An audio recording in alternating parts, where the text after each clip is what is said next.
लोकसभा मतदान प्रक्रिया नुकतीच पार पडलेली आहे आणि त्यानंतर आता विजयी कोण होणार याची उत्सुकता सर्वसामान्य जनतेसह उमेदवारांना सुद्धा लागलेली आहे। मनात धाकधूक आहे अशी परिस्थिती आहे आणि त्यात एक्झिट पोल आलेले आहेत। एबीपी माझाचा आणि सी वोटरचा एक्झिट पोल देखील आलेला आहे आणि त्या संदर्भात जळगाव लोकसभा मतदारसंघाच्या भाजपच्या उमेदवार आहेत स्मिता ताई वाघ आपल्यासोबत आहेत। ताई, काय सांगाल? तुम्हाला एक्झिट पोल आलेले आहेत, तुम्ही कसं बघताय निकालाकडे एक्झिट पोलचा? एक्झिट पोल काल आल्यापासून शुभेच्छांचा या ठिकाणी वर्षाव होतो आहे। खरं म्हणजे ज्यावेळेला निवडणुकीचं माझं तिकीट डिक्लेअर झालं तर मतदान प्रक्रियेपर्यंत आमच्या मनात अजिबात धाकधूक नव्हती। आमचा विश्वास होता केलेल्या कामावर। मोदीजींनी जे आत्तापर्यंत केलेलं 10 वर्षाचं जे काम होतं त्याच्यावर आमचा पूर्णपणे विश्वास होता।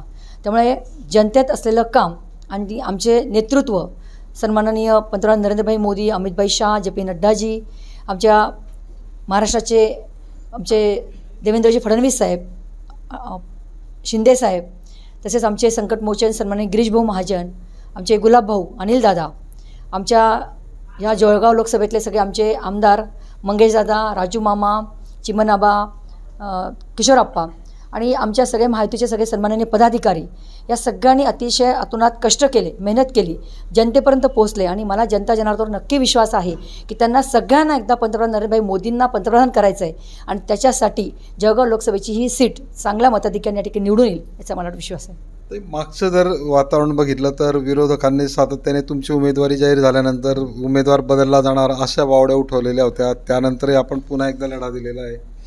भारतीय जनता पार्टी हा राष्ट्रीय पक्ष आहे, देशातला सगळ्यात मोठा पक्ष आहे आणि याची उमेदवारी घोषित झाल्यानंतर एकदा एखादी गोष्ट घडली म्हणजे वारंवार ती गोष्ट घडते असं होत नाही। कारण ही देशाची निवडणूक आहे। देशाच्या निवडणुकीमध्ये कोणताही निर्णय घेताना तो विचारपूर्वक घेतला जातो। त्यामुळे मी ठाम होते ज्यावेळेला माझं तिकीट डिक्लेअर झालं, त्यामुळे हे तिकिटात कुठल्या प्रकारची अडचण येणार नाही कारण सगळ्या नेतृत्वावर माझा ह्या ठिकाणी विश्वास होता। मागच्या वेळेला तिकीट कापलं गेलं होतं, उन्मेष पाटलांच्या सोबत आपण तरी सहकार्य करताना भूमिका होती, यावेळेला मात्र ते विरोधात असल्याचं आपल्याला पाहायला मिळालेलं आहे, त्याचा काय परिणाम होईल असं वाटतं? त्याचा काही परिणाम होईल असं मला वाटत नाही कारण ही निवडणूक मोदीजींनी केलेल्या कामावर आहे। त्यामुळे आत्ता जे काही आहेत पक्षाच्या सोबत जी उमेदवारी माझी डिक्लेअर केली होती माझं, तर त्यामुळे जनता आमच्यासोबत होती की मोदींनी केलेल्या कामावर विश्वास ठेवून लोकांनी या पद्धतीने माझ्यासोबत राहण्याचा मला वाटतं निर्णय घेतला आणि त्याचा परिपाक आपल्याला उद्या बघायला मिळेल।